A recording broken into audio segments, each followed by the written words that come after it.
Hello and welcome everyone to the third session of Appreciative Inquiry and Visuals. And I'm very excited today to talk about deliver and destiny. These two words are used interchangeably. I think originally it was destiny. Some folks call it deliver. I am calling it both because we're going to talk a little bit about both, but mainly about deliver today. So how are we delivering visuals in our meetings? Are we doing it digitally or in person? Is it analog but still on screen? All of those things. We'll be covering all of that. But before we dive into that, I just want to do a quick revisit to the needs assessment that we did last week. It was such a wonderful, deep conversation. And I would say that this particular piece, even though it was quite short, I think we could have gone on for close to an hour talking about diving deep into these things. But what I wanted you to realize is it's that level of depth that we want to go into when we're having these conversations with visuals.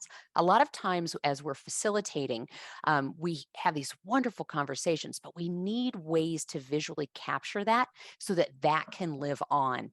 And so, just want to remind you that this is such a wonderful resource. I'm happy to have Joan and Jeannie here today. If you have any questions for them, please feel free to chat with them directly, or if we have questions, we'll have some time at the end. They are the authors of Building Resilience with Appreciative Inquiry, a leadership journey through hope, despair, and forgiveness. And they teach a class specifically, they teach this particular Alive model. And I wanted to, as a person who's taken their class and working on the certification, I've really want to take a time to practice this Alive model and figure out ways to use it in different environments. And so building on that, I want to ask the question, and I also want to invite all of you to feel free to annotate. So you can annotate directly on the slide. I want you to think and consider about the question, how might I nurture myself when I can't access my best self? So if you're finding yourself in a place of despair, if you're finding yourself in a place where I'm just not showing up as my best self today, how can you nurture yourself so that you can get through what it is you have to do? So again, to annotate, you'll go to either the top or the bottom of your screen and click the annotate tool.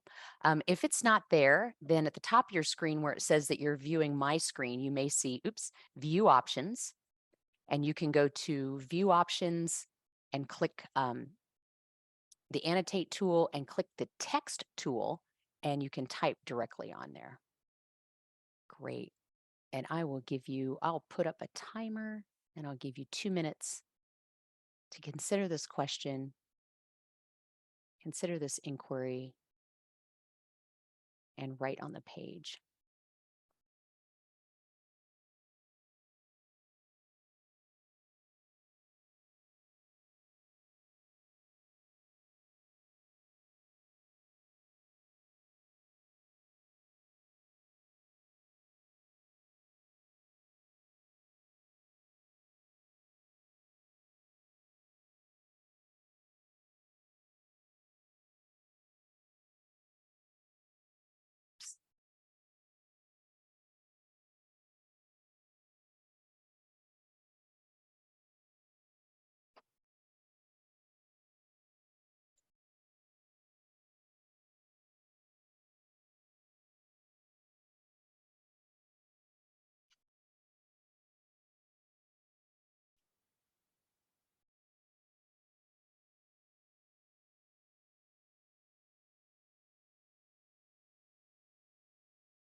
Wonderful. Take a moment, got another minute to add more to the page.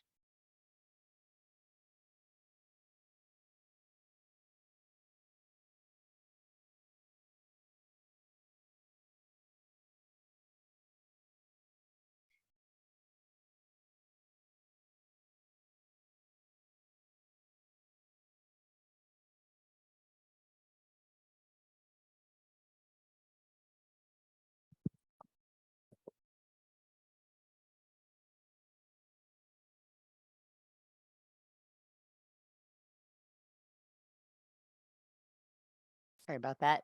I keep clicking a button. It keeps advancing my slide. All right. Well done. Thank you, everyone, for answering that question. I think we can reflect on these and probably relate to all of these as well. And I'm loving seeing the theme of taking some time and space for yourself, maybe to be with an animal, a plant. I love this walk away momentarily from whatever it is I'm doing. I think this is taking a moment to be with yourself. I think we don't have enough time for that, even though we're with ourselves all the time. Love to see in the chat what's your favorite music? Whether you answered this, whether you wrote music down or not, and I love the headphones, or maybe those aren't headphones, maybe that's a music note. Either way, it works as a great visual. What is your favorite music to listen to nurture yourself?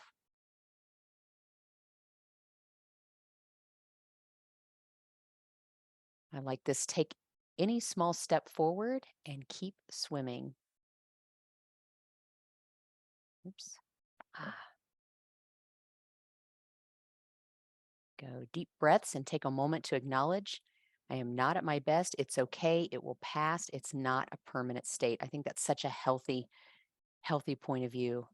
Ask for help. That's excellent. We shouldn't be so trapped in ourselves that we can't ask for someone else to help. Great. Focus on being present in the moment.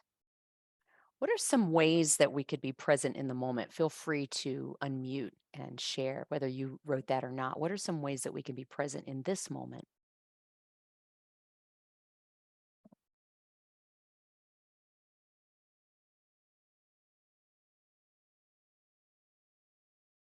Anyone have a way to do that? How do you stay present?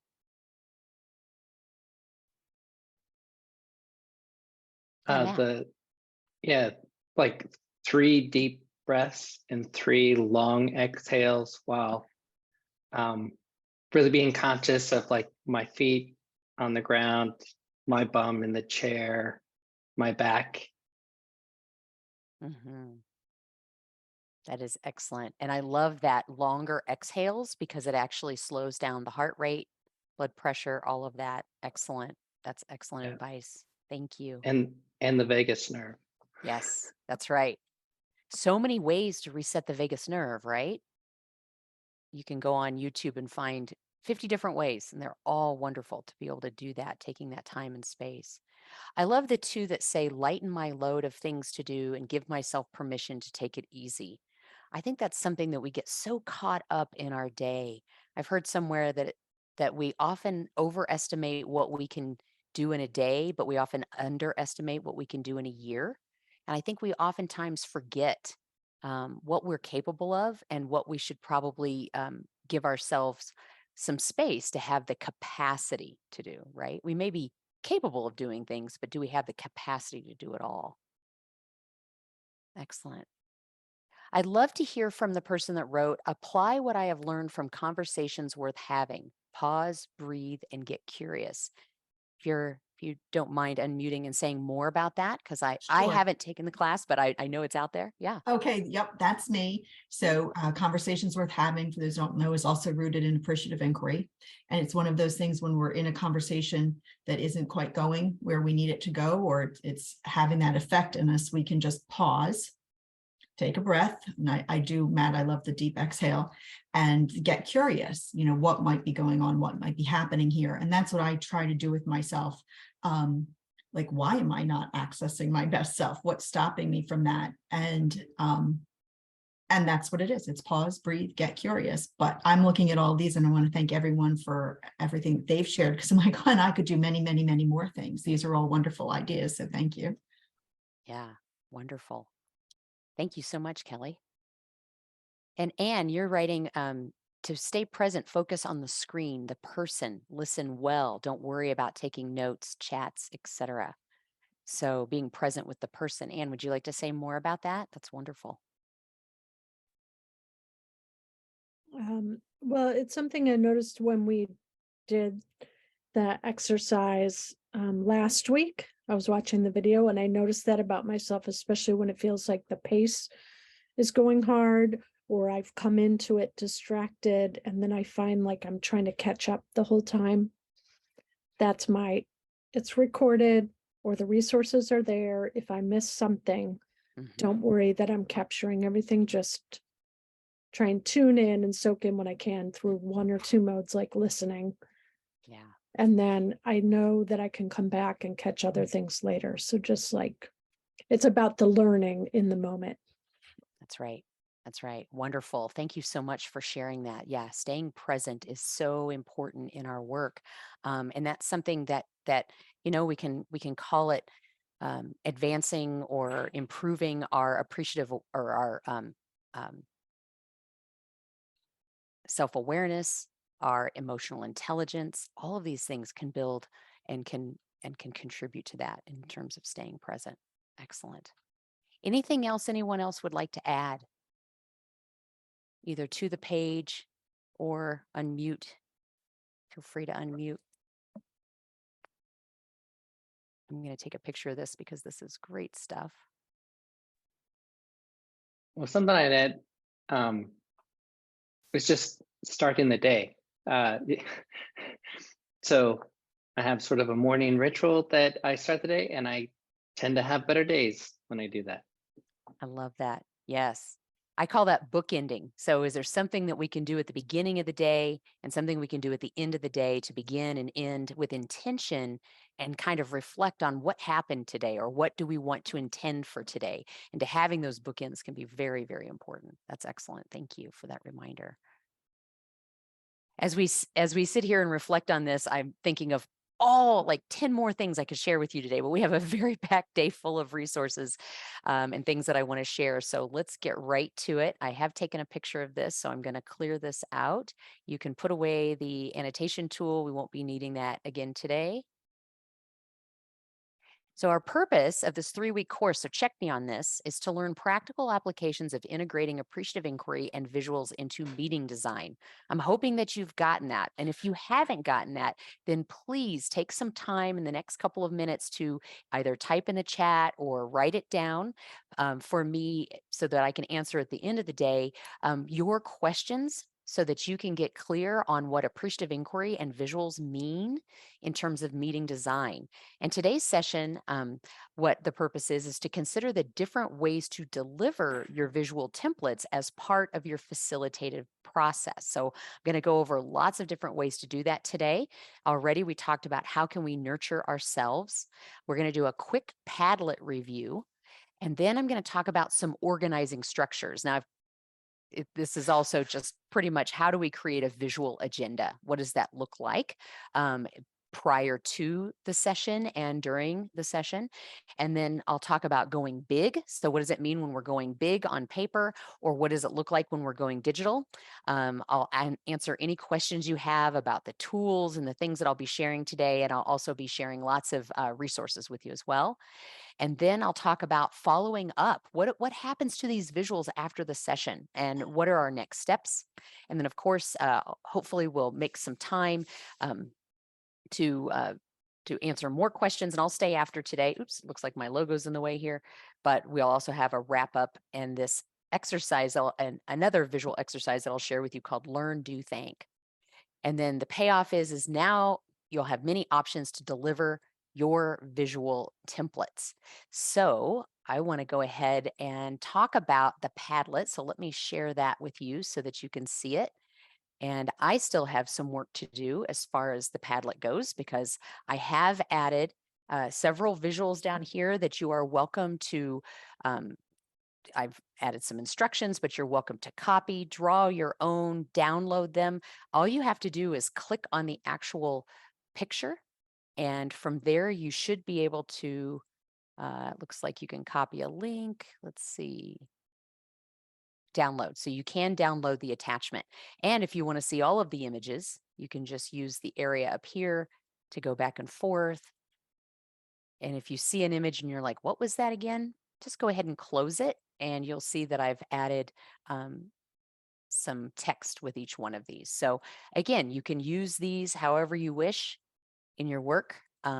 probably would ask you not to steal my visual toolbox, but you can certainly make your own infographic. And I have given you some instructions on how to create your own. And it looks like folks have also added, a few have added some visuals at the bottom here. So get to know these folks. And if you have visuals that you have sketched out, even if they're just some quick sketches, please share them with us. We'd love to see those. And don't always have to be just about us. It can also be other things. It looks like, oh, this is wonderful. Melissa's sharing a great quote for the power of images.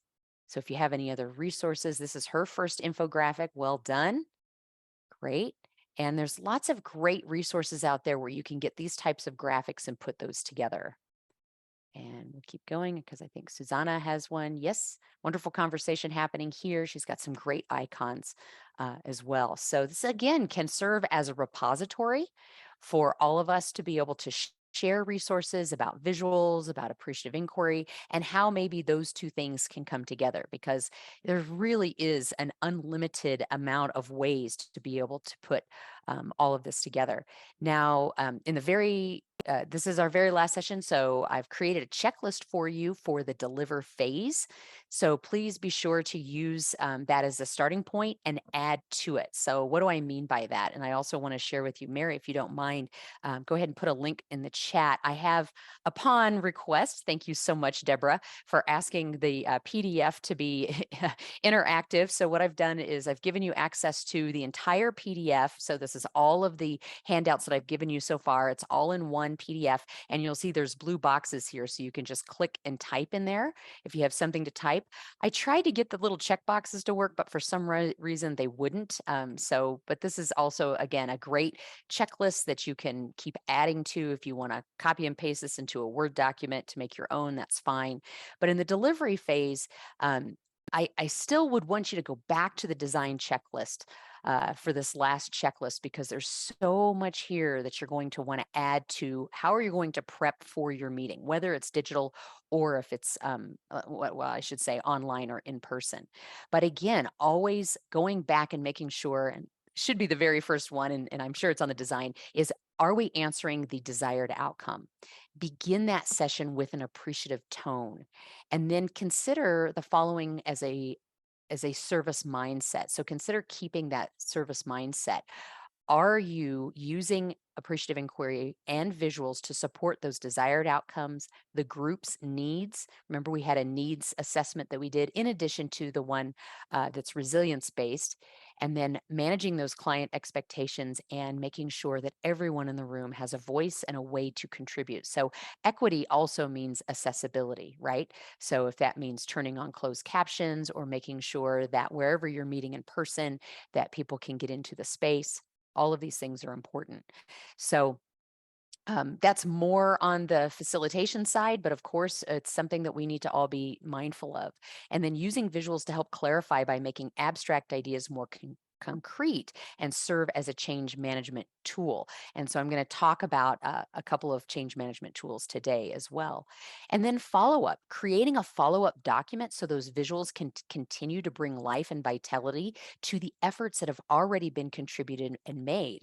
And so you might want to create a portfolio of images with narration, with some text that goes along with it. That can be in a Word document, that can be used in written communication, that can be a PowerPoint if it's being used to report out as a presentation, could be a PDF like this one with hyperlinks where needed to keep or to keep it from getting edited if you want to keep it bulletproof. And you can also follow up with a really simple video. You want to, you might want to take important key charts, like the key ones that you worked on. You might want to print that or share it electronically so they can live elsewhere. And I'll give you some examples of that today. And then the next step. So we notice that the 5D cycle really does continue on in a circle. So after we deliver, we go back to the defining and rediscovering phase. And so asking again in a survey, what worked? What did you enjoy most? What would you want more of? What could have made the session better? What was was the purpose of the meeting met, to really ask people? And a lot of times what happens is that folks' expectations rise as they go through the process, and now they have new expectations. Now, they're probably not the same ones they had before, but they'll say, well, this is what we need next. That's great information for you to continue this conversation and to continue the process. And check in with your client. What's the best next step that you can take? And maybe in an email, offer up your availability. That's usually what I do as a follow up for mine. All right. So, any questions so far before we dive in and really get into how I approach and share my agendas with my clients once I've flushed out the design, or I'm in the process of flushing out the design?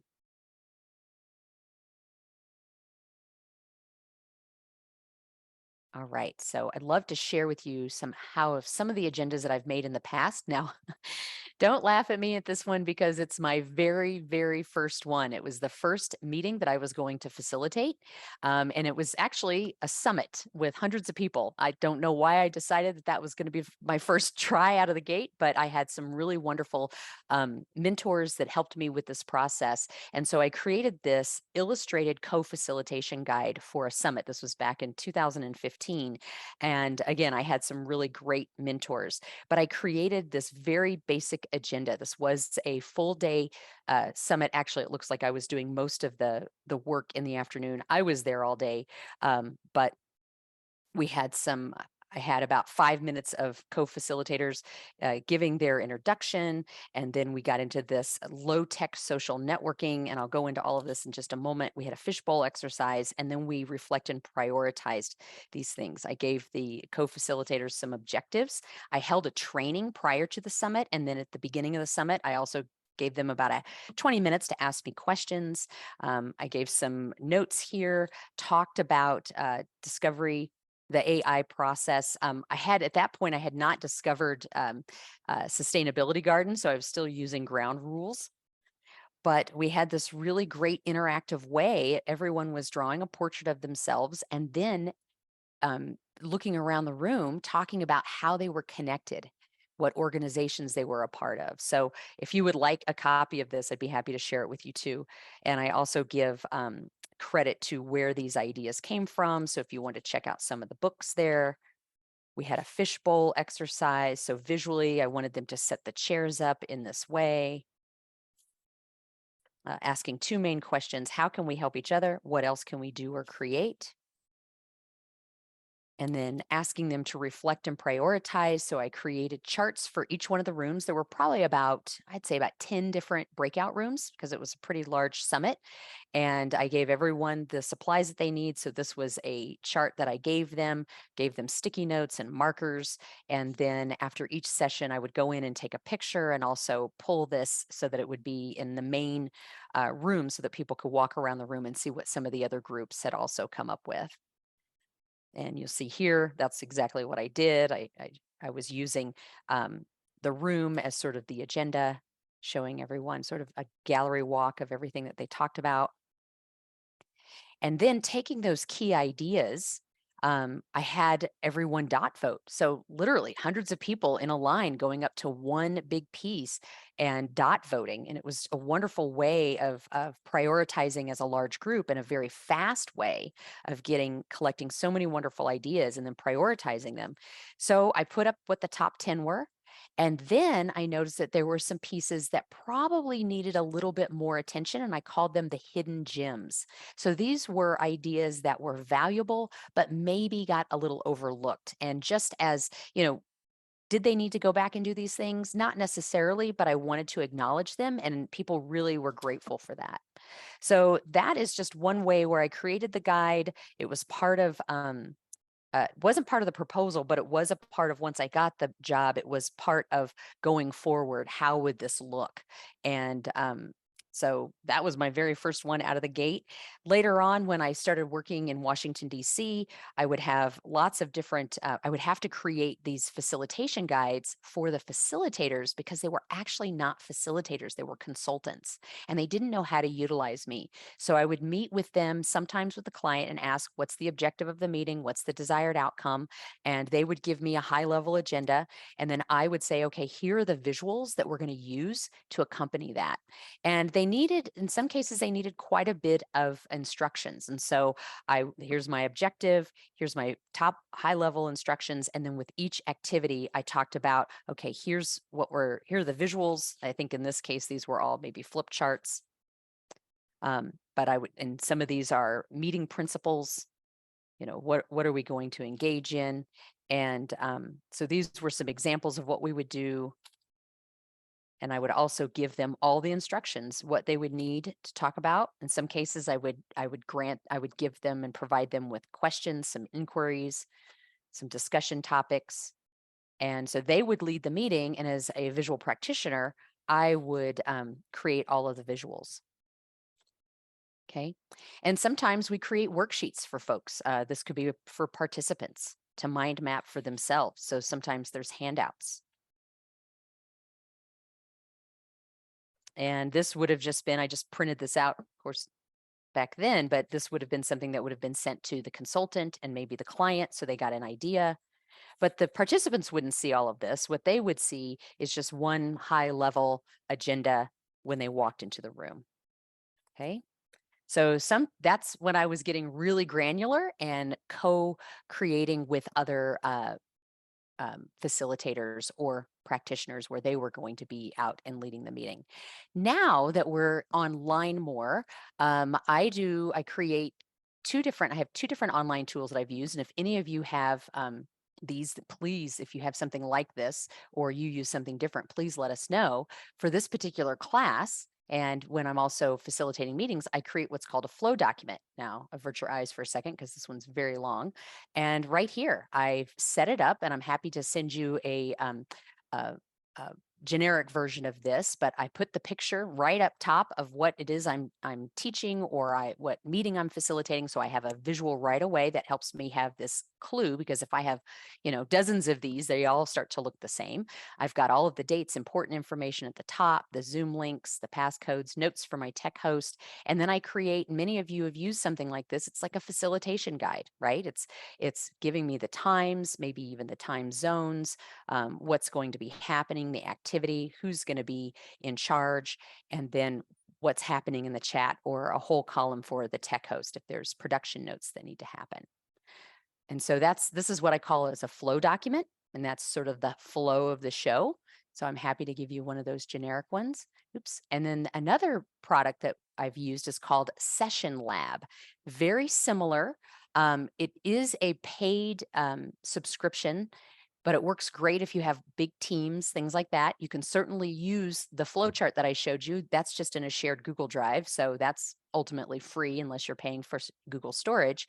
But in Session Lab, and if you don't mind, Mary, to put that in the chat if you haven't already, Session Lab, yeah, thank you, is a program where it's just an interface where you can invite other people to be a part of it.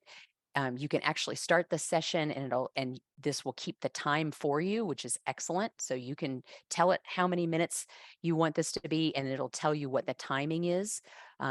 So on the left here, there's two columns. You can design this however you want, but we usually put the purpose, the materials, and the place, all of our notes right up front that we need to do. And then our script or our process is on the right. And it's all color coded, which helps you know what segments are next. What you'll be doing. Yep, looks like Matt's used it as well. So a lot of people using Session Lab. And again, it serves sort of the same purpose as Google. Matt, could you say what might be an advantage of Session Lab over Google, or if you've compared the two? I haven't compared the two, but what you mentioned, to be able to collaborate with so like usually co-facilitating courses, and so we can work independently and then come together. So I really like that. Yeah, excellent. Wonderful. Any questions about this Session Lab or any of these agendas?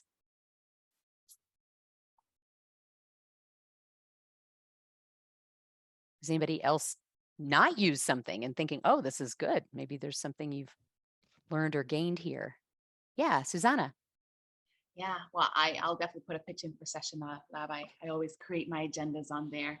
But I think in regards to the incredible agenda that you shared where you hand it over to your co-facilitators or Mhm, breakout rooms, mhm. how do they respond? Because they themselves are facilitators, right? How do they respond to that? Because it's a beautiful amount of detail. And I love that you actually, because that's what I find when I do the visuals, that sometimes people don't know how to use them. That's right. That's right. And Yeah. so excellent. Thank you so much for asking that. It came sort of with mixed reviews, mainly because I was very new and I think they knew I was very green. And I wasn't telling them how to facilitate, but I was giving them that structure should they want it. And I helped them understand why is that. Why do we want that for the bigger picture? Because we're going to take this information and we're going to put it in the room so that everyone can see it. With 200 creative people, this was it was the Colorado Creative Industry Summit. With that many people in the room and they have that many ideas, we needed a way to collect it and report back out to everyone else. So once they saw that, they were grateful for the structure, and they were volunteers. So not all of them were actually facilitators. They were just volunteers that wanted to help out at the conference. And so some of them didn't have a lot of facilitation skills. So this particular facilitation guide was helpful to them. And some of them were sort of like, yeah, we're just going to have a discussion. And so I popped into each one of them and they were all a little bit different. But what they all did come back away with were at least some of those um, they all did the networking because I think it was a great icebreaker for them, and they all did come away with some of those how can we help each other and what else can we do. It's just that some of them came back with hundreds of sticky notes and some of them would come back with like 4 because they focused more on the conversation and getting to know one another than they did on bringing it back. And I think once they came back into the room they saw, maybe that was too many sticky notes to absorb, or maybe that was not enough that we captured, right? But I think with a group that big, having that organizing structure, I think was helpful, but I don't know that it was effective in every single room, depending on the facilitator and the participants. Yeah.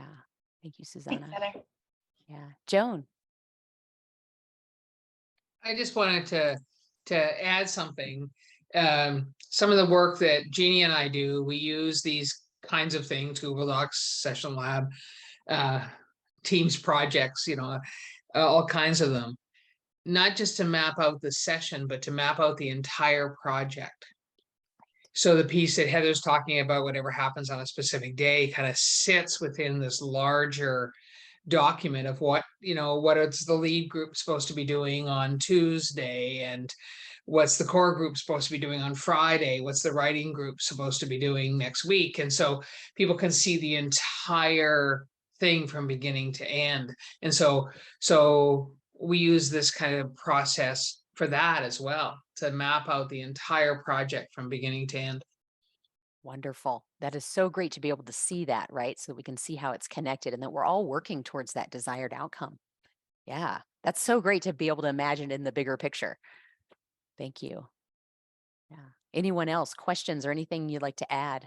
How you're using visuals or using these types of tools in your way of structuring your facilitated sessions?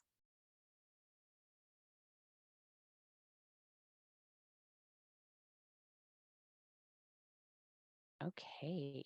Well, I'm a little bit ahead of time, which is great. I'm just letting Mary know that. And so I'm going to go ahead and dive into going big and going digital. And this may seem a little bit off script. So I want you to definitely let me know. Actually, let me just double check here. There we go.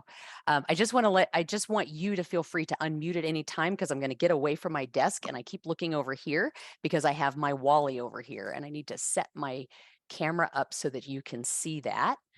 And it may not be well lit at this time because I have a light over here. And if anybody wants to ask about my setup, feel free to do that. But I am using my IPEVO camera to point to this, and you're thinking, oh, it's upside down.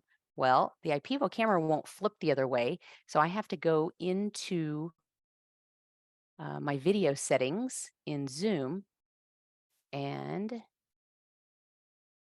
it's not flipping. Here we go. There we go. So that's right in Zoom. We would do that. All right. And so what I have here is called a Wally, and this is from Neuland.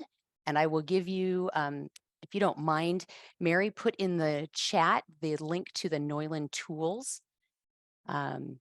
Yeah. Great. So these are some of the tools of the trade, and this is called a Wally. You can't see the whole thing. I don't know if I can back up. There we go. So this is in my living room, right? So this is on a movable piece. It's called a lift buoy.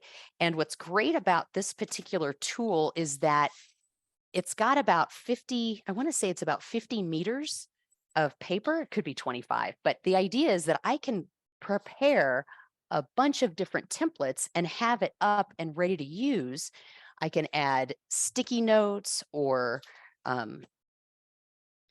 statics throughout here. I can move things around so that I can write directly onto the paper.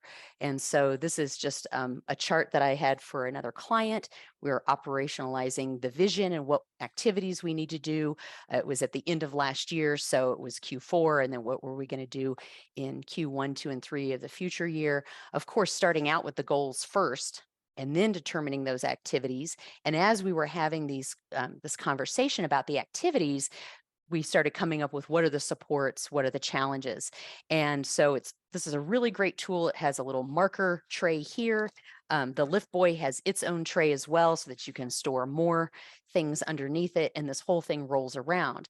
This clamp, it clamps to this lift buoy, but it can also clamp to a countertop, a bookshelf, anything that that is sturdy enough to hold it. You can also put it on a table, and I've even seen people take this into live sessions where it's a little bit smaller, but the visual practitioner is sitting at the desk or the table with other people. So they're not just at the wall, they're not at the front of the room, they're right along with everyone else and writing things down as they go. So they're doing some chair facilitation. Now, if any of you are visual practitioners, you know we spend a lot of time standing up and squatting. And so we have to have very strong legs. It's very exhausting.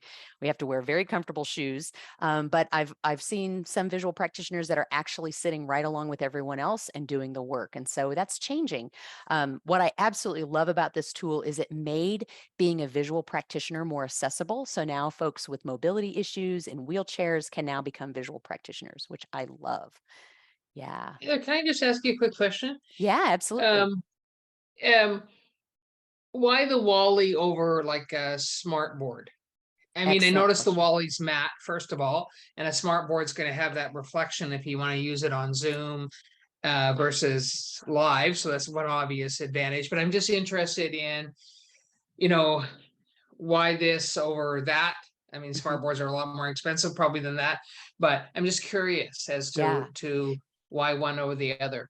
So a smart board, you're talking about, it's like a digital whiteboard that has something over it that's collecting the information digitally. Yeah, it's a digital whiteboard. Yeah. Yeah, that's definitely an option. And I don't know that I think that the pros and cons are going to come with this is analog, and some folks are going to prefer analog over digital. So I'm going to talk about analog tools, and then I'm going to talk about digital tools. And if you've got a smart board, that's great. In some cases, if we're working from home, not everybody has one. And this isn't the only thing. I mean, we could be using flip charts. We could be using pin boards. That link is going to have a bunch of different things in it. There are some flip charts that, again, can be rolled around. There are some flip charts that are built for online use. So you can sit in your space and have a flip chart that's square, that's right next to you. So they've created different formats depending on what people want. And it's just one other way. And some people feel more comfortable working with markers over a whiteboard. A whiteboard does have that sheen, that reflection. This is an old one that I was working from. And so you'll see if I have any lights going on, that's going to have a reflection there. And if you have a light that's stationary and your smart board is stationary, can't do much about the glare, right? But with something like this and something that I can have on my desktop, So if I were to flip my iPivo down and tilt it the right way, I've actually facilitated with a whiteboard, this portable whiteboard directly on my desk. And so I think the advantage there is that it's inexpensive compared to having an actual whiteboard. You have to have the camera and everything set up perfectly for that. And this is the kind of thing that I can bring onto my desk, write on, erase. That's great. It's not like working on paper. Once you've written it down, it's down unless you're using sticky notes or a statics. And then it can just be stored somewhere else. So yeah, great question. What other questions do folks have?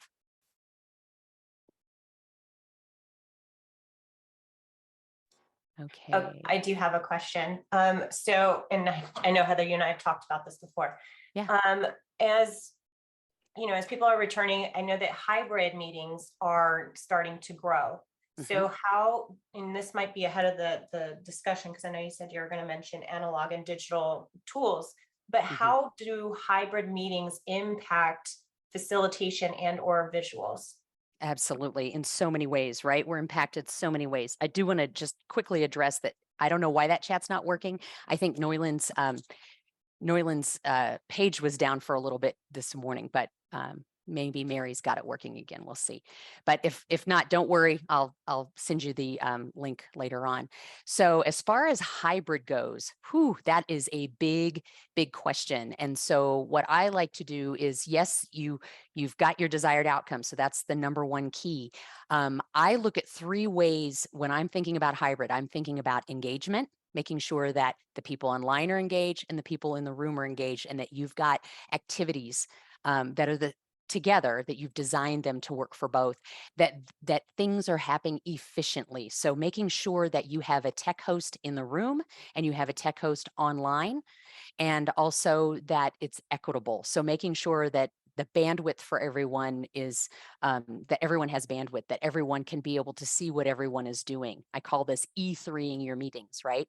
One of the biggest things is to plan. If you're going to plan a hybrid meeting, plan for 3 meetings. Plan for the in-person, plan for the online, and plan where those 2 come together. So there's going to be some instances where you might have someone in the room that has a whiteboard or a chart, markers on paper, whatever, capturing things, but you're going to want to make sure that the folks online also have that same capability. Now, that can look a couple of different ways. If there's not a lot of people in the room, it could be that they're putting things in the chat, and the tech person on this side is making sure that the person in the room, the tech person in the room, is making sure that all of those ideas are getting captured, whether it's on stickies and put up on the wall, or you're working in a space where you're all on mural. So maybe there's a lot of people in the room, but they all have their laptops there, and everybody there is working on a mural or Miro, one of those third-party collaboration tools. And that's pretty high level. So does anybody have any digital any specific questions about that? Yeah, sorry about that link. Well, I'll get you a fixed one.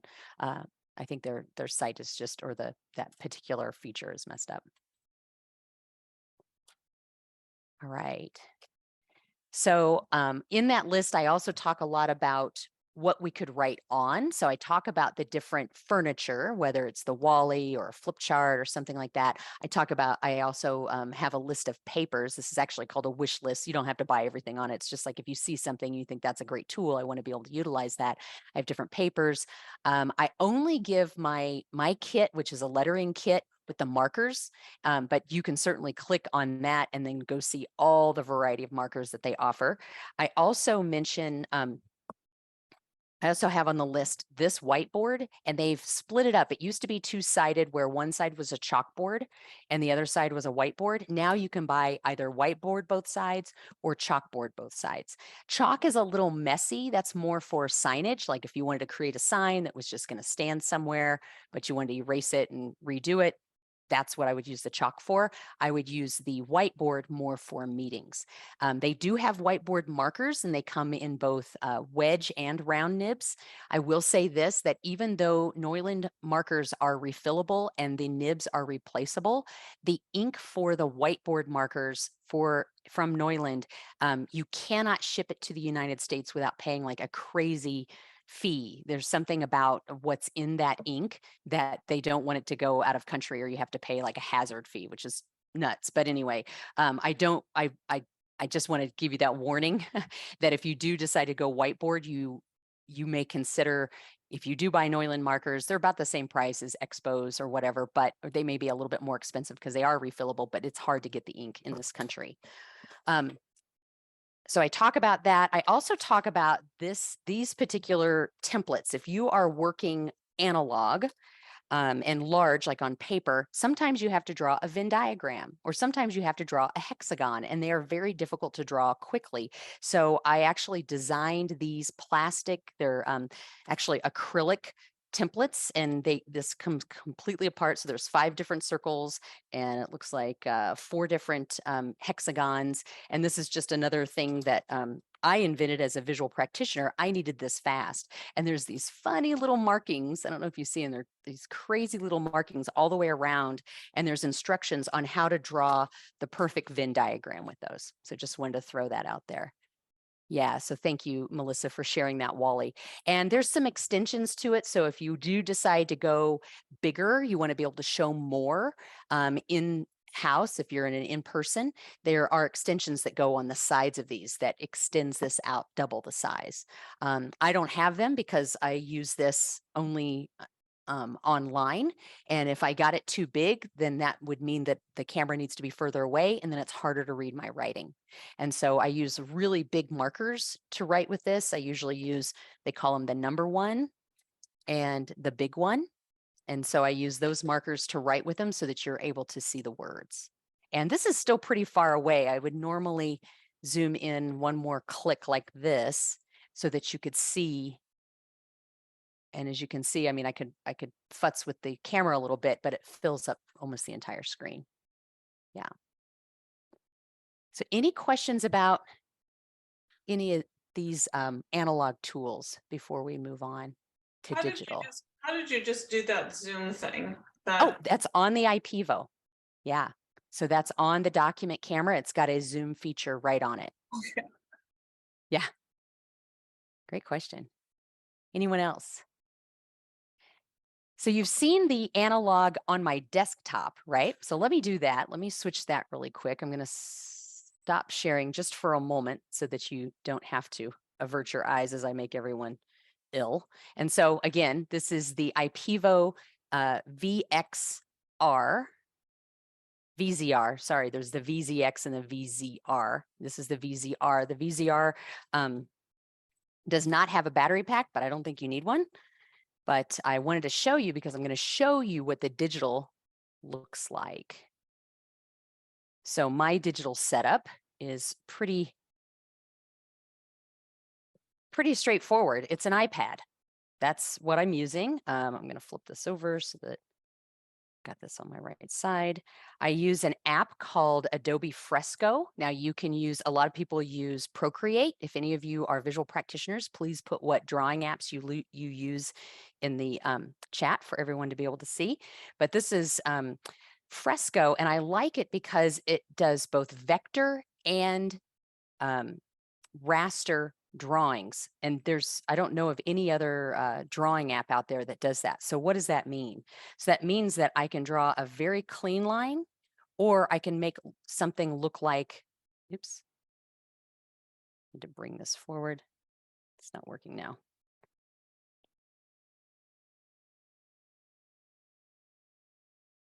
Huh, it's funny. It's not showing up, but it can make it look like a watercolor. And I like this particular app because it's an Adobe app, and I can pull it into Illustrator and do all kinds of things with it afterwards. But you may not really care so much about, the app that I'm using, because you could use any app. But if you are looking to do digital work, I highly recommend the largest screen possible. So this is an iPad Pro 13-inch, so work as big as you can. It has a matte cover on it. As you see, it's not super shiny. It's a little soft, and it's really old. You can see all of my marks on it from writing on it. There's a product out there called Paper-like. I don't use that because it's pretty expensive. I can get about 4 matte covers for the same price as one Paper-like. And this is my second matte cover, and I've had this iPad for 6 years. So, it's lasted a long, long time. I have the Apple Pencil, and 2 things that I highly recommend to make this feel more like you're writing on paper, not just have the matte cover, but also have an ergonomic grip. This pen is so slick that it'll just pull right out of your hand because it's so slippery that I've got this ergonomic grip. This also has little magnets in it, so it will attach to my iPad. Doesn't always fall off, but it can lay there. And I also have what's called a pen tip. So this is a little silicone nib that goes on the tip of my Apple Pencil, that if I'm drawing without it, it happens really fast. Like there's no friction whatsoever. But having this nib on there slows my writing down a little bit, and the feel of it is a lot like working directly on paper. So the brand of the matte cover that I'm using, I'm just pulling it right off of Amazon. I think they change the name every couple of years, but I want to say that it's between $7 and $10 US. So it's pretty inexpensive. Yeah. The Apple Pen and the cover. Yeah, I can try to find those. Thanks for putting that in the chat. That'll help me remember. But these are called pen tips, and I will give you the link to that. It started out as a Kickstarter, I think a year or 2 ago, and now they've gone commercial. And you can get lots of different ergonomic grips. I've seen the ones where they cover the entire pen, which are okay. I like this one because I have what's called, and I've got so much backlighting here that you can't see this, but I have what's called it's called a tripod grip. So this is the way I hold any pencil, is that my thumb and my index are at the top, and then whatever I'm writing with is leaning on this finger. So if you have a similar grip than that, then this is wonderful because it's shaped nicely for that.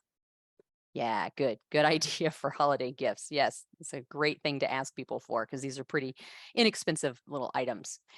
And then to make sure that my iPad is speaking to my computer so that you can see what I'm writing, I have this setup. And so this is the brand Elgato. Elgato is not the actual thing. I don't know what this thing is called, but I can look it up and also send it to you as well. But what this does is it connects with an HDMI cable and this I think this is not lightning, but whatever this thing is that goes into your power cord. So that goes directly in. You can also charge it by putting another power cord here. That goes into here, and then this is the cable that goes directly to my computer. So when I plug this in, and I'll do it now so that you can, it's one of those, yay, let's hope technology works. And I'm going to turn it on here, but then I'm going to stop sharing for a second, and I'm going to replace my video. Before I was replacing my video with my IPVO, right? Or I'm sharing my screen. Now, when I go to stop video, that little caret that's next to it, up arrow, I'm going to go to game capture, and that's going to show you my screen. So I can go right into my Adobe Fresco, right into my drawing app. And what you're not seeing here, and I'm going to go ahead and spotlight just in case here.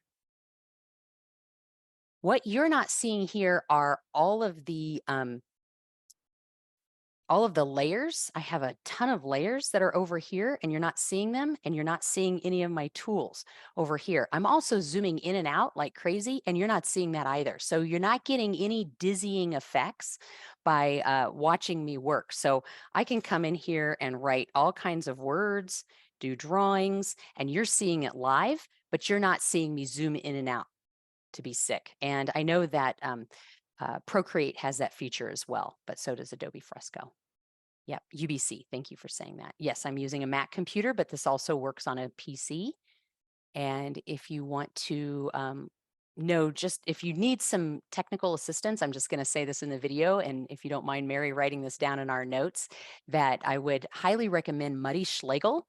He's with Whiteboard Academy and he is a tech guru. So he's the one that has gotten probably hundreds of visual practitioners online and working in this way.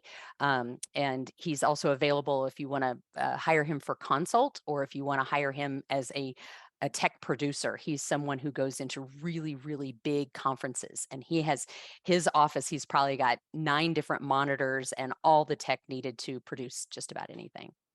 Yeah. I tried to keep tech really, really simple because I know the more I add tech on, the more opportunities there are for things to break. And so I try to keep it really simple. And so that's all I use to be able to capture with my iPad. All right, so Melissa's saying, you love that you're transitioning between multiple tools and softwares in real time. I think as facilitators, we try our best not to shift between tools because we fear lag or dead time. So this does seem a little seamless, but I've been working in this way online for over 7 years now. You know, some people just started as the pandemic started, so maybe that could be part of it. Plus, tech is working today, right? So many things break. It just happens. It just happens. Yeah. So what questions do you have about the tech, the digital side, or if you have any go backs about the analog side? Can I just clarify? This is Anne. Yeah. That what you were just showing us was it is the iPad with those programs that you're actually doing the drawing on. And so the box thing you had is making it so that that's like showing your screen. But in That's that right. instance, you're showing the iPad, but we don't see all the other stuff going on in the Yeah. You in don't the see any of program. that other stuff Okay. because the program itself allows that feature. So there could be drawing programs out there that don't allow that feature. It just knows that when I plug it in, it knows that it's now a camera. And and that little box that I showed you is doing that translation between my iPad and my computer. Yes. But just know that not every single program has that ability to just show the drawing, not, in real time. Some other programs, if I were to zoom in and out, you'd be seeing all that as well. And what this has done is it's replaced the camera that you're seeing now. So if I spotlight myself, or actually, I shouldn't say this, it replaces this video. It doesn't necessarily spotlight. So if you have a facilitator or a tech host that says, oh, let's see what the visual practitioner is doing, then they can go and spotlight that. Anybody can, because it just replaces this video.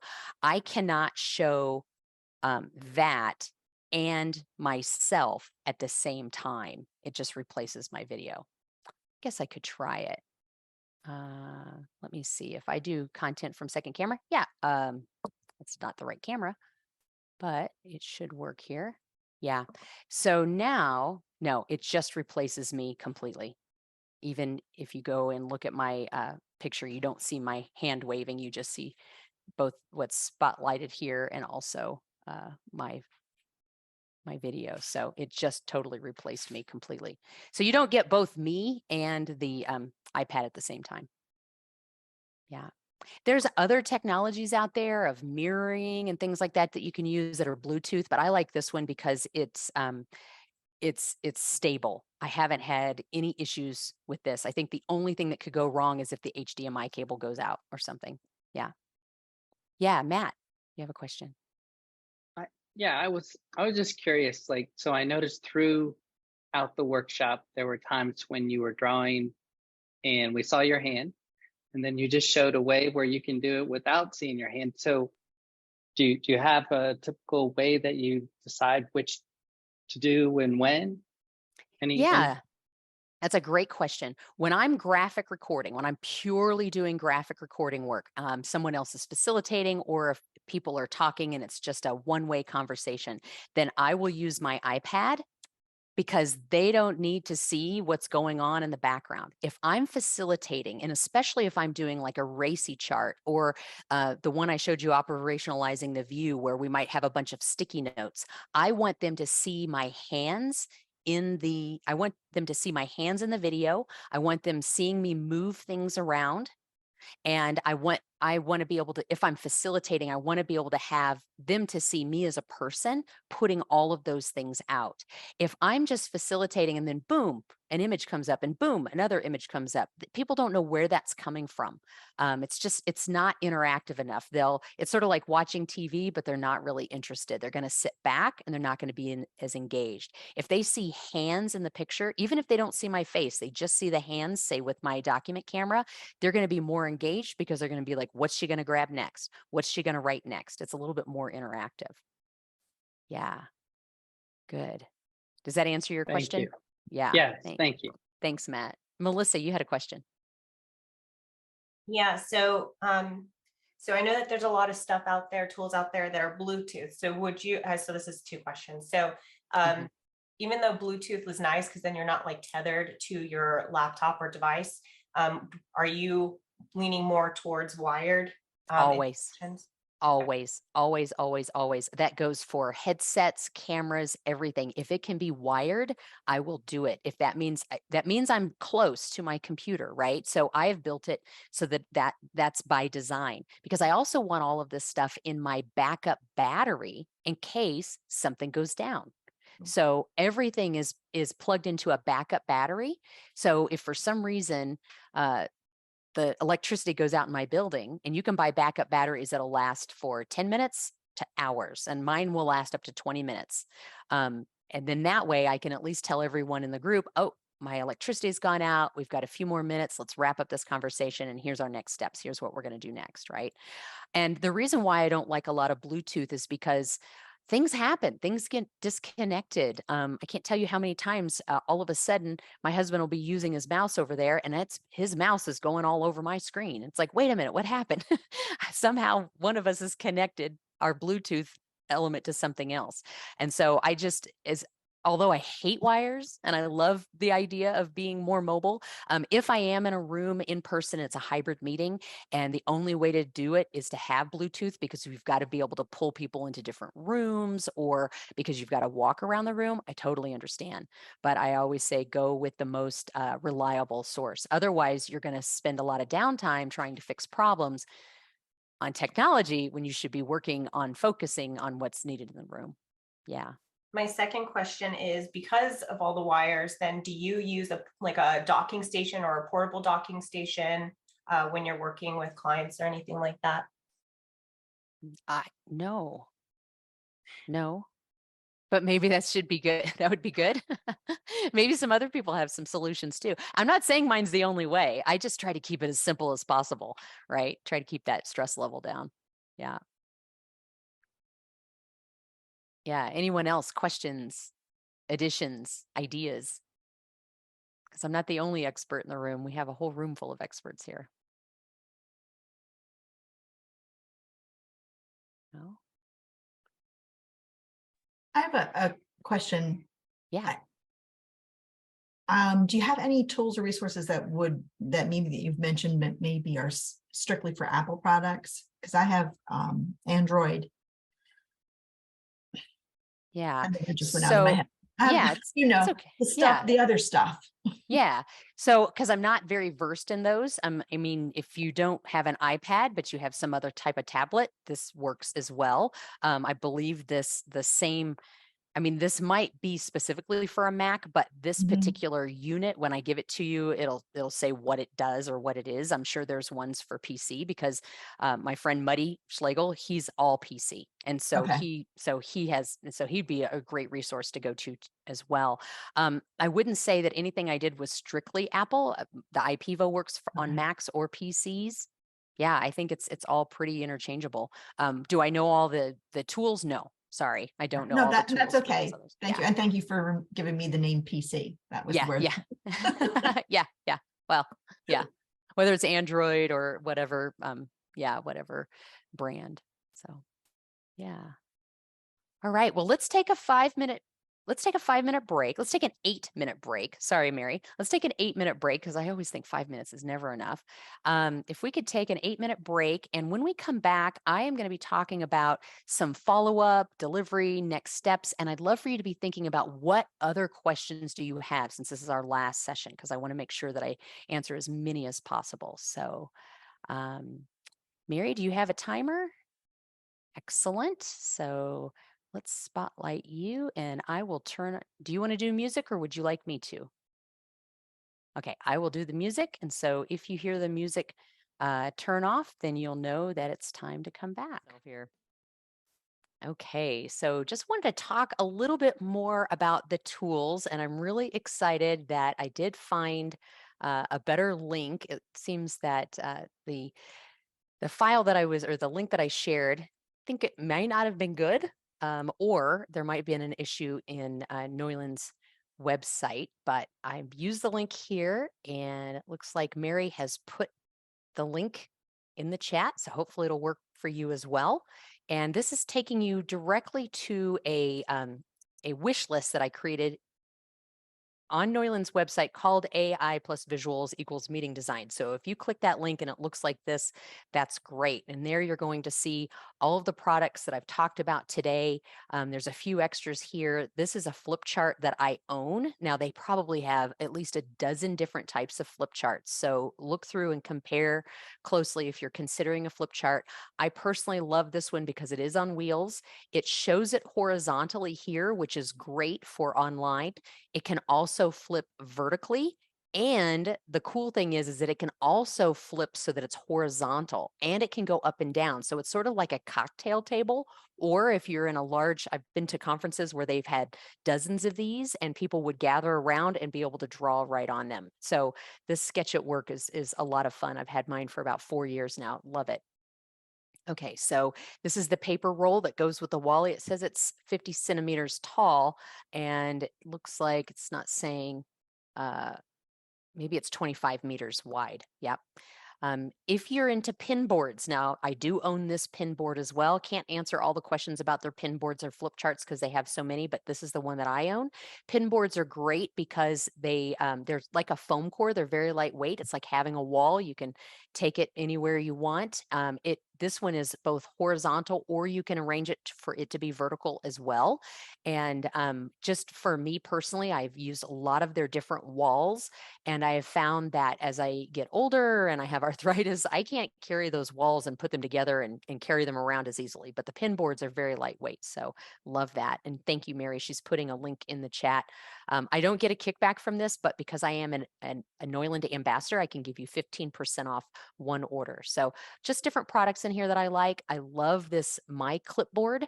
It's a clipboard that I use when I'm working on my tabletop. And I'm going to show you the pennants in just a minute and how I use those.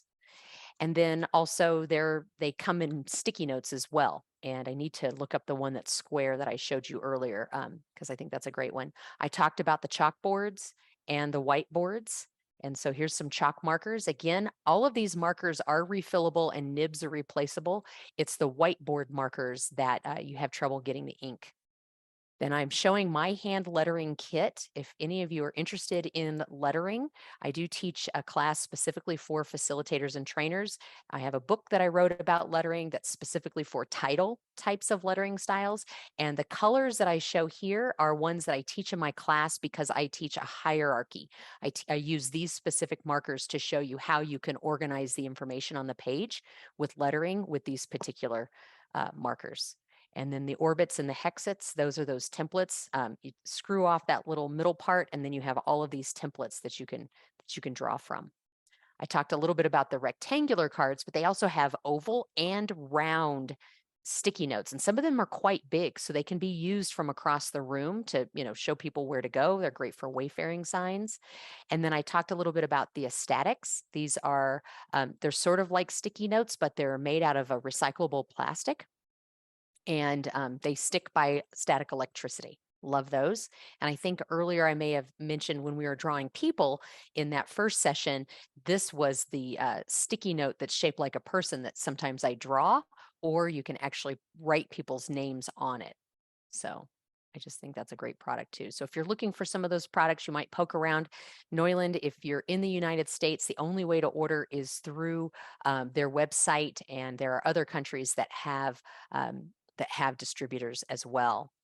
And speaking of the tools, before I jump into any more about visuals, I just want to show you a little bit of prep work. I didn't show you this in the design phase because I thought, well, if we have time, I can show you today. And so what I want to share is I want to share how I prep for my sessions and getting ready to create some of these charts. So when I have an agenda, and I showed you my some of these facilitated agendas, right? So this type of thing, I might say, okay, this goes along with your checklist. I need to write an actual agenda out. I need to make a chart that looks like this. Before I do that, yes, I can use the margins of my page to do that, but I also I take a piece of paper and I create one of these for every single one of the charts that I'm going to create. And so some of these I've used front to back, and I'm just sketching out what some of the charts are going to look like. Some of these could have been ideas for if I was going to do a graphic recording. This one definitely was how I was going to lay out a graphic recording once the information was shared to me. And sometimes there is just an anchor image, how we work together, and people start talking, and I start using the gears as sort of like a mind map, and I capture images that way. But you'll notice that there's all this other information over here. So I have my chart to the left. I have the title. This is the activity that's on the agenda. I have the time that's going to be. I have the person who might be facilitating it. I might have other notes here, like the next thing we're going to do the who, what, when chart. We're going to go to lunch. Up here at the top, it looks like originally this was going to be the 11th activity in the agenda. It might have been a 2 or 3 day agenda, but then it turned to number 9. It looks like I might have had to shuffle some things around. So I use these cards, and they're not sticky on the back, but I use these cards to lay out some of my chart work. And sometimes what I can do is take a piece of tape, or if I get the sticky ones, I can put it right on the wall as I'm drawing these out for the next activity. And again, sometimes they're just really simple and I can draw them on the fly. And sometimes some of these are just some inspiration for some charts, but sometimes I will draw the outline of the actual chart, maybe even write the purpose up here. And what I love to do is ask the maybe the leader to kind of set the tone of the meeting. This is a really great way to talk about what are our accomplishments. They might set the tone or the purpose of the meeting, and I'll write it right there. Then all of a sudden, I've already established myself in the room as the person that's writing down the important things. And we might ask folks, what are some of the things that we've been successful at this year? And I might fill up this entire mountain to talk about those accomplishments, right? So these are just some of the ways that I prep for that. These are all separated into different projects that I've worked on, but I also keep a color palette. So this might be something that you want to do too. Sometimes it's for each client. So this happened to be a conference where we wanted to use every color in the rainbow. This was one that I was doing with the Navy, and I only remember this because I thought, why do I have this written down? But I went ahead and made this, and then I took a picture of it and I sent it to one of my colleagues that have the same markers, and these are Neuland markers and Neuland numbers. I wanted to put the numbers in there to say, remember to bring your markers tomorrow, because when we graphic record together, we're going to need these markers, right? So it's another great way is just to write down all of your color palettes. Sometimes when you're in that's just a very basic color palette, but sometimes when you're in a conference, like in this one, you'll see these all kind of look similar to each other.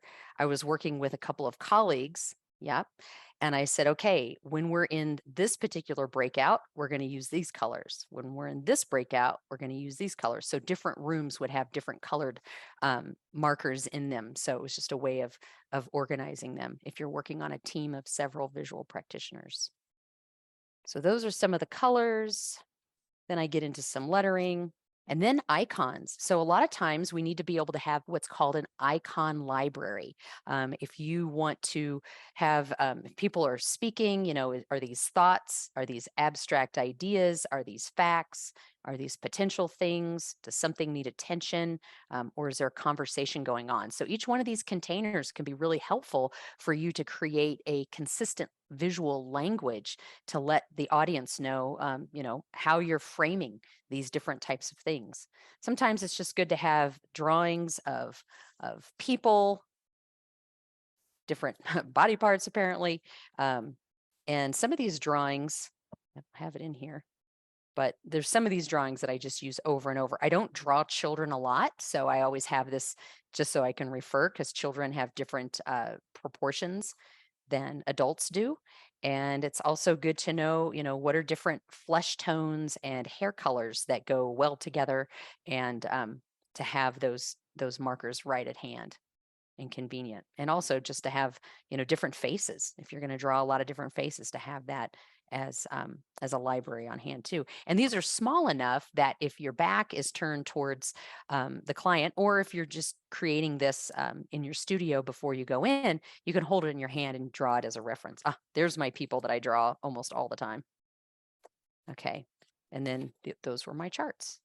So I have this theory that I prepare, and then go into the room and improv. So any questions around preparation or any of the tools that I've shared so far?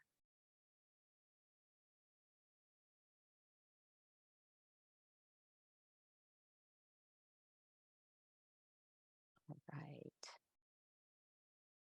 So I mentioned before using, after you've created a lot of these documents, after these artifacts, these charts, that they can hang up in a room.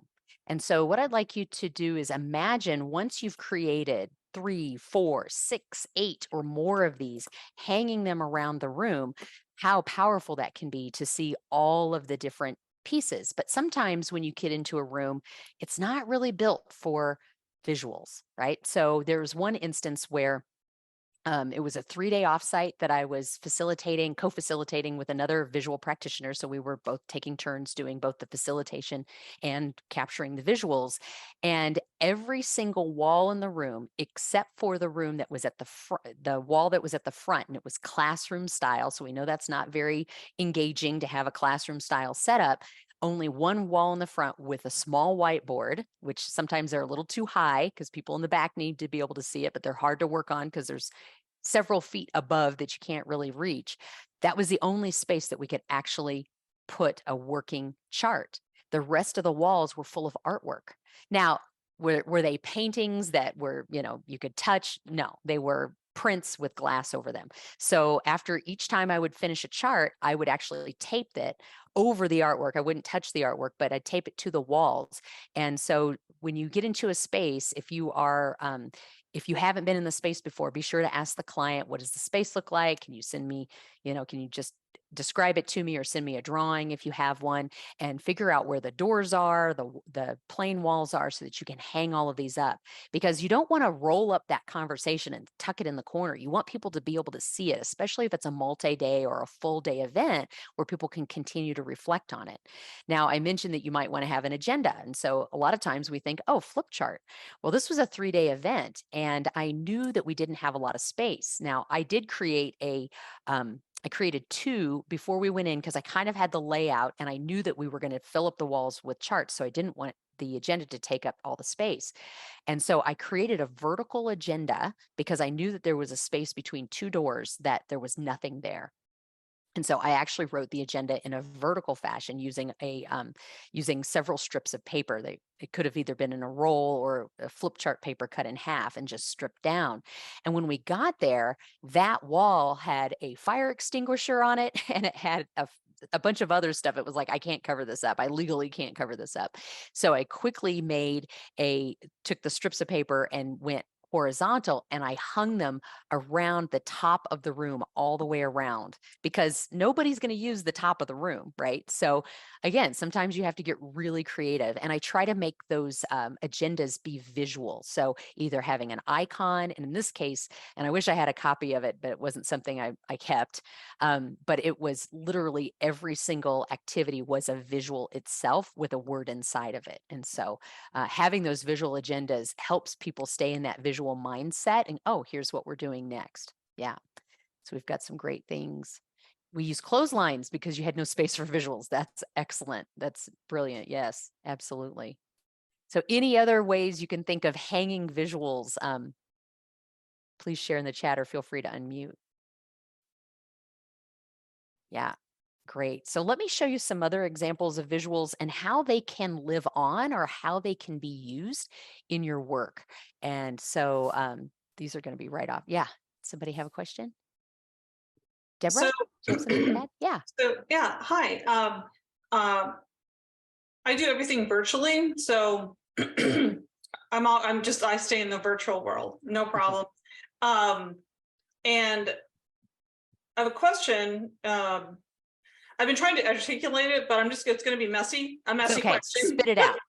That's fine. So I work with a couple of communities on changing the system. It's big lofty goals, and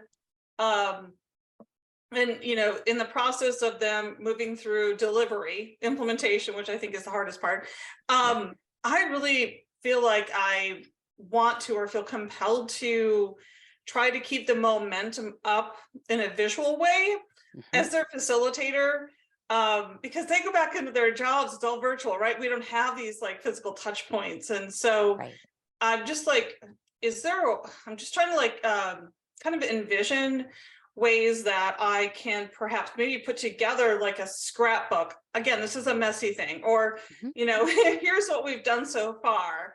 Right. Maybe even something where they can take it to their leaders to keep the leaders, like, the other agencies, they're key stakeholders in my groups, is there something that I can create visually that maybe they can even, maybe it's even a PowerPoint or something they can add something to? Yes, I'm going to give you a whole bunch of things. I swear I did not pay Deborah to ask me this question. I have several different options to share with you. This is great. Oh my gosh. Oh my God. Now I don't feel so weird. It's segueing right into this. So I do want to say that yes, PowerPoints, Word documents can be great ways to share out work, but be careful that they don't turn into what we call shelfware. Right? They get stored away on a computer somewhere or even printed out in a binder and then it just goes away. So ask your client at the beginning how, and if you're doing all the facilitation, Deborah, this may not apply to you, but if you're working with a client, ask how they want these visual artifacts to live on. Now, if they've never experienced them before, they're not going to know. But after you meet with them, you're going to start to find creative ways to do that. PowerPoint is great to pass off so they can show others in the organization. They can easily just copy and paste. Oh, that was a really important conversation. Maybe even give them key points with each of those visuals to say, this is what we talked about. These are the key takeaways, and encourage them to talk about how did they feel? What did they get out of that conversation that they feel other people need to remember as well? And there's something about, I also want to throw out in my very messy question is that I also want them to own it. I know I'm the facilitator. Yes. But there's also that, like, if I'm doing everything, they're, right. They're not doing anything. Like it's co-creation, right? Yes. And yes. So, I don't want something. First of all, I don't like to do work that has no purpose, right? And that's not used. I have plenty of other work to do. So, right. I want it to be high impact, but also I want it to have that dual purpose of bringing them back in and keeping the momentum going as they're implementing. So having a mural file that they can work on in between the sessions can be very helpful too. I know we just touched briefly on it. I may have mentioned it, but I don't know how much I shared about mural or Miro. But that can be something that can live on and on and on and on as you go. And I'm just quickly trying to get into mine so that you can see, because you can have different collaborators, you can have different levels of, who's signing in, who has access to what. I will quickly share this one, and I may have shared it before, so I apologize. But so this was one from a recent class that I taught, but we can go in and keep adding to it. I've got all of my instructions on the left. I love having the mood meter as a way to check in with folks because it helps us know, what are you coming in here with? How are you feeling? And so I have them use one color to check in with and then another color to check out with. So these blacks turned to purple, which was great. And then you've got all of these instructions, questions that you can do live in the session, but that can live on later on. So this would just be like if you had a room where you always had your graphics that people can go and to be able to see that. So I don't know if that's helpful, but I'm going to share a few other things that might spark some interest and some ideas for others as well. So there was one instance where I was teaching a class and I wanted them to have a handout, but I wanted their handout to be something that they're going to interact with. And so this could have easily, oh, you're seeing my messy desk. Welcome to my world. So this could have easily been a chart that was on the wall that we spoke to, but it was a placemat essentially. So I love doing placemats. It's 11 by 17 or A3 size, and it had everything we were going to cover. Now, right in the middle were the core values and were how we work as an organization. But then I overlaid the appreciative inquiry 4D cycle on it because I wanted them to go understand that we were going through this process as an agenda. And there were charts throughout here that that were illustrated.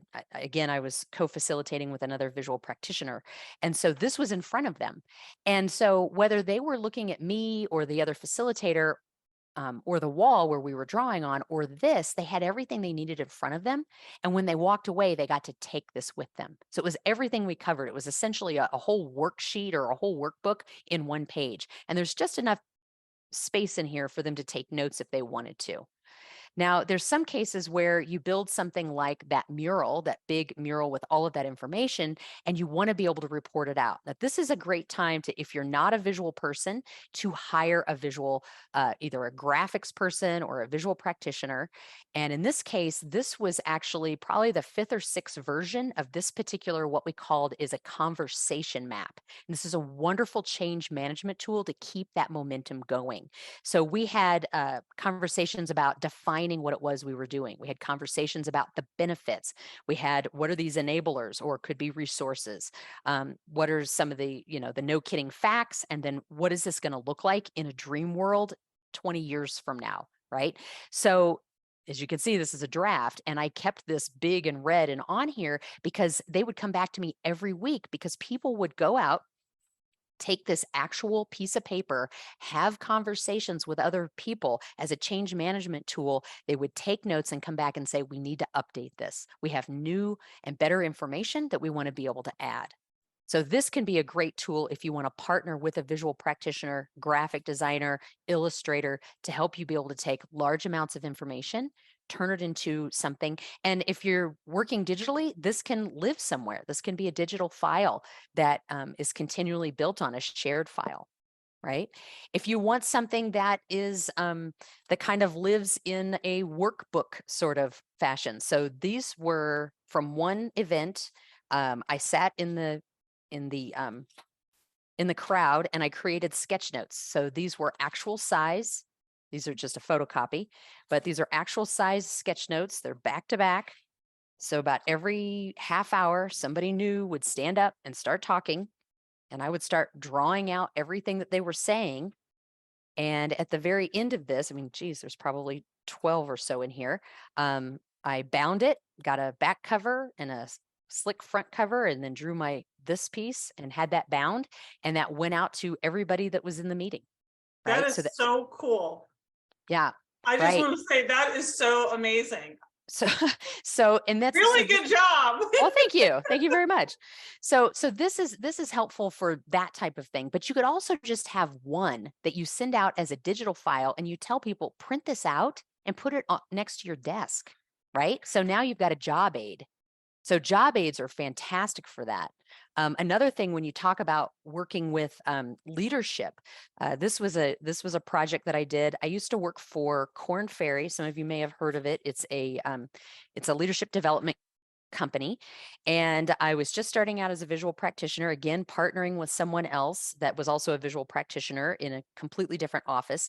And we actually interviewed all of the leaders in the organization to ask them about what they saw the future of Korn Ferry was going to be like. They called it the Korn Ferry way or something. So we had a series of interview questions, and we would record the sessions, audio record them, and then go back. And what we found is that we had found all of these main topics, and each main topic had sort of, it became sort of a, there were all these we could create a landscape, but there were all these metaphors. Our culture was really like an apple orchard, and we had all of these signs along the way that we wanted to say about our brand. We had a call to action. What were our goals? What was the ultimate thing we wanted to get at? What was our strategy? And then, of course, we have the shoreline. Now, this is pretty high level and basic.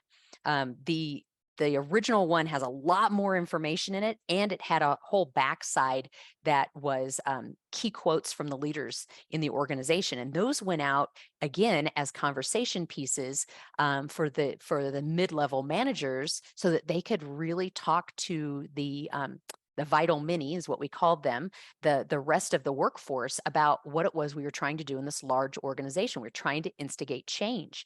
But what they wanted to do was to have a public facing one. So this was really pared down. We had the key ideas here. And as you can see, it became a literal like centerfold pullout for the magazine that they put out and they send to their clients. So this is where visuals, where you can take visuals in the sense of making sure that you have these really strong conversations and important messages and finding ways to get them out into the world. So yeah, any questions about that? This looks like it was digitally drawn too. I think I did that on my iPad, but this was a different iPad many years ago. No questions? Okay, are you full? So those are some of the ways that you can use visuals after the event so that it continues to live on. And that may look like change management tools that might, or we call it employer branding, employee branding. It could be marketing. But I like to say change management tools, especially for ongoing things that are happening, create visuals that people can keep going back to and adding their story to. If you can make it so that it's completely generative, that's fantastic. One more piece that I wanted to share with you, and I'm going to share my screen. And this is just, now this is a whole body of work. So please don't let this overwhelm you in any way, because it's just more resources for you. Again, you don't have to do anything with it if you don't want to.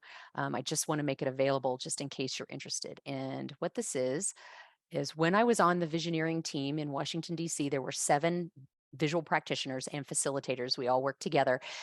We created these cards. So I will send you these cards, and we gave them to anybody that wanted to know about visuals and how to use them. But one really interesting one is called micro videos. Almost everybody has a phone, so or some type of recording device in their hand. And so if at the end of the day, whether you're in person or online, I've done this where I've created a whole bunch of things right on my desk and I've just made a pile over here. I will tape them on my wall, and then I will go back with my phone and I'll say, here's what we discussed today. And I'll make what's called a micro video, and I'll just talk about that, post it up on YouTube, and send it out to everyone. So that's a really fast way, Deborah, or anybody interested in might saying, this is a recap of what we talked about, share this out with others so that they don't have to interpret some graphic and have a conversation and 10,000 cups of coffee. This is where you can push a lot of information out pretty quickly. And again, there's probably, looks like there's 16 different ways to use visuals here. And it includes the why, the how, and how you can customize it for your needs. Okay, great. So that should be pretty full. One more, and that is, and we're at the very end of the year. So I created this video called a year-end review, and there's a series of whether you use PowerPoint or you can draw this out, but it's just a way to get people involved in a year-end review process or year-end review, however you'd like to do that. So again, just more tools. So what questions do you have about going big, whether you're in person or digital or online, meaning using maybe a flip chart or something, or working digital, or the follow-up? You were just talking about the year-end review. What are ideas you have for that? So that's what the video is about. It's only Okay, about, so that yeah, that last one. yeah. Okay, okay. Yeah. All right, all right. So the idea is that you can either yourself or your team could put together a year in review to talk about all your accomplishments, what you've done, so that you can report up or report out to other people in the organization. It's kind of sets you up as sort of a lead team of this is what we've done. But it's also just good to have within your own team or even yourself. Leaders can also use it to say, here's what we've accomplished. A leader can use it as a way to say, I saw what you've done. Thank you. And this particular format that I'm sharing here, and I'll see if I can find the actual PowerPoint to share out with everyone as well. It's a great format that everyone in every level of the organization could use and could compile it to create something really grand if you wanted to. But it can also just be used personally as well. Yeah.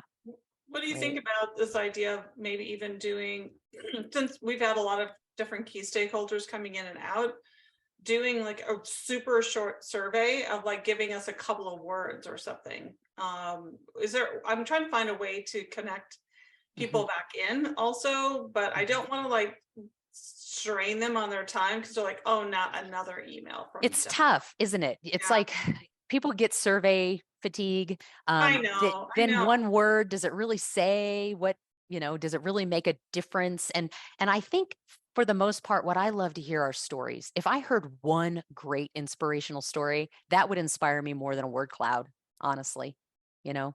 Oh, I Um, love it. I love it. That gives me a great idea. Then I yeah. can actually go back and more strategically Mhm. identify just a few people who You have could, like that story. right. And then, okay, thank you. And if they have images from their project that they could share that could help people remember, oh yeah, I worked on that project. It could be a brand or it could be anything. It could be just an image that represented that project. That's great too. So for a quick overview for the visual folks in the room, we used appreciative inquiry as an approach to create customized visuals. Can you see where the principles, the AI principles, can guide you as you go through the process? For those visual people in the room, can you see where AI might guide you in creating some of those? And I'm going to always go back to those principles because they're going to help us ask those questions. Keeping in mind the desired outcomes and the principles are going to help us with those questions that we want to state about AI. And for the facilitators, trainers, and non-visual folks in the room, we talked about the importance of listening and drawing. One piece that we didn't talk about was that lettering piece, which I'm going to be teaching an online course. I teach it in person. I used to, but I'm teaching an online course specifically for visual practitioners and facilitators. That's going to be out by the first of the year. So I'll make sure that I'll let you all know if you're interested in improving your lettering, either for digital or for the wall, that would be great. But I want to finally share with you one last thing, and it's called a learn, do, thank. And you may have done this before, but what I love about the learn, do, thank is that reflecting, and I'll give you this file in a follow-up email or access to it in our shared files, is reflecting on what you learned today. What are your key takeaways? And what's one thing that you learned that you're going to use right away? This is how we get people to do something new and to integrate. What's one thing today? And I'd love to see that in the chat. What's one thing today that you learned that you plan to use right away?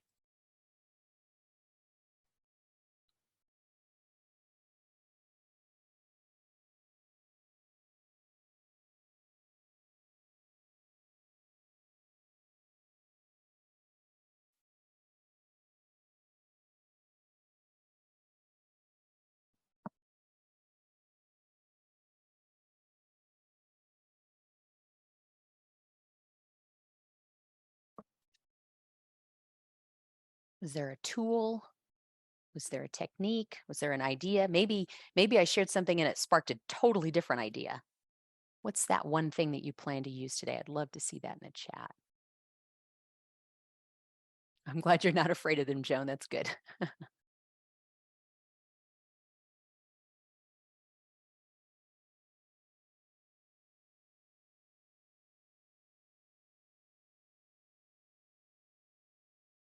Success stories and find ways to highlight visually. That's excellent. Organize drawings in a small collection to flip through and refer to on the spot. Yep, that's great. Yeah, that's wonderful to have your visual library with you on hand. Video summary of all the work accomplished. It's so easy. It's so much easier than typing up a full report, right? And one way that I like to organize follow-ups or case studies is to talk about, just like we do in each one of these meetings here. Let me go back and see if I can do this. Oops, going the wrong way. The purpose, the process, and the payoff. Knowing the purpose, why did we do this? What did we do? And those can just be a couple of bulleted steps. And then what's the payoff? Shows the benefit of us meeting. It shows the value that you brought as a visual facilitator or as an appreciative inquiry facilitator. It's just a great way to organize. Love it. We'll use the templates and customize them for future clients. I hope you will. So the next thing is do. So what do you plan to do differently as a result of what you learned? Meaning, is this a new way of thinking? Or did you find something that you had to relearn? Like, oh, I knew that. I can use that again. Or you've had to unlearn. And Joan, I see your hands raised.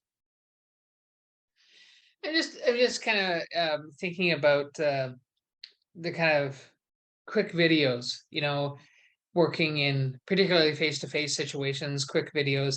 Have you ever taken those quick videos, like 30-second clips or 20-second clips or 10-second clips, and voiced them over instead of doing a report for a client? And then that kind of becomes something people can have on their desktops and listen to and kind of speed through and go, oh yeah, this is this piece. Have you ever played with that?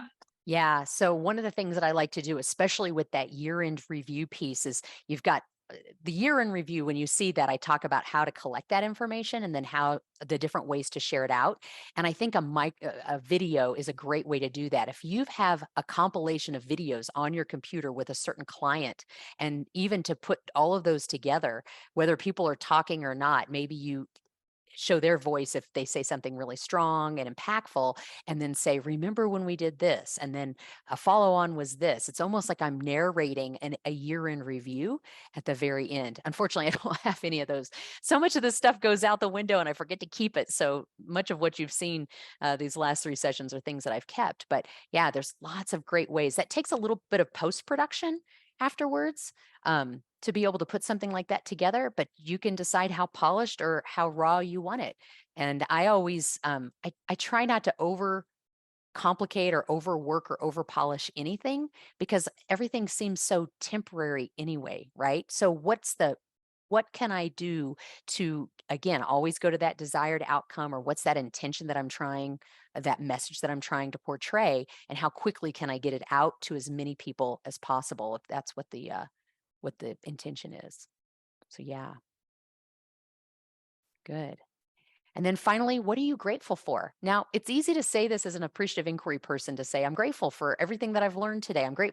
But sometimes we don't always leave a meeting with that tone. So if we start a meeting with gratitude or appreciation, and we end the meeting with gratitude and appreciation, I'd love to hear, what did you gain from this experience? Could be today, it could have been a moment, any moment in this whole 3-week session. But what are you grateful for? Sometimes I use this chart, and maybe I'm at the front of the room and I write down what people are saying. I don't qualify anything that anyone said. I just say thank you. I receive that, and I hope that others in the room can receive it as well. Sometimes sharing your learn, do, thank, if you ask everyone to spend a couple of minutes to do this and then share, that could be an hour-long checkout. So if you've had a 3-day event and you want to have a really powerful closing ceremony, this is a really great thing.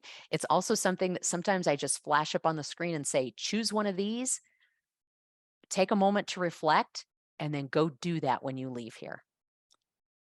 But I'd love to hear from each of you. What are you grateful for from this experience?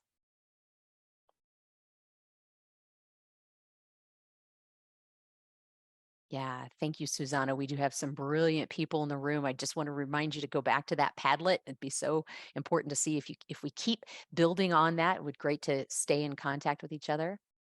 Hope that you were inspired to do more creative things as you work. Yeah, good. I know some of this was very new to some of you, and some of this is like, oh, this is I've done this before, but hopefully you've learned a few different strategies. Great. Yeah, I love hearing all of these ideas as well. So just a few more things before we do any final questions. I'm happy to stay off after. Just want to let you know that a couple of upcoming offerings. I do teach lettering classes at Let's Letter Together, and I'm going to give you some coupon codes that you can use. And I also teach tech hosting. So if you want more of that behind the scenes tech piece, how did I smoothly go from one thing to another, or how do I do certain things? How do I choose those? But this is specifically like Mary's role, is she's the tech host, right? So I also offer a class called Tech Host Academy. And then let's stay in touch. I have a YouTube page. I go live stream on there. I was doing quite a few of those. I think I'm going to go back to going about once a week. So I'm on YouTube quite a bit. I'm on Instagram in 3 different places, but if you go to Corp Graffiti Art, I'm there a lot, and I'm also on LinkedIn. And for those who want to do more, if you want to collaborate, if you've got upcoming classes or meetings or sessions that you want help with in visuals in any way, viscoach.com. This is where I send people. You can sign up for a free discovery meeting. We can talk about what it is your needs are and how we might be able to work together. All right. Thank you so much. Yeah, so Mary's going to sprinkle a bunch of links in the chat. You don't have to grab those now. I'm going to format the chat and I'll make that available in that shared resources file. But thank you everyone for being here. This has been my pleasure to share with you all of this different stuff. It's felt like a buffet to me preparing all of this to hand out. But I'm happy to stick around for another, let's see what my schedule looks like, 10 or 15 minutes. Yeah, I can stand around for another 15 minutes if you have other questions, and we can keep recording just so that if someone needs to drop off, you won't miss anything. Yeah, great. So until then, we'll see you next time, everyone. Thank you so much. So I just want to call attention in the Padlet. If you scroll down and you see this deep dive resource, I may not have mentioned it before, but there is a periodic table of visualization methods. This might blow your mind. You can hover over any one of these. I'm going to see if I can find one. We talked about the funnel. This is sort of like the funnel in a different way. Let's see. There's one over here called the cone tree. Ooh, this is where we're getting into a lot of data and how that gets organized. So some of it can look a little bit better than others. Some of it can be, quite simple. There's a pie chart using a graphic. There's a bar chart using some matchsticks. So just a lot of really great ways. If you're thinking, how do I want to organize some information? You might check out that link. And again, always a reminder to go back to the Padlet. I'm going to continue adding things to my rows, and I'd like to encourage the rest of you to do so as well.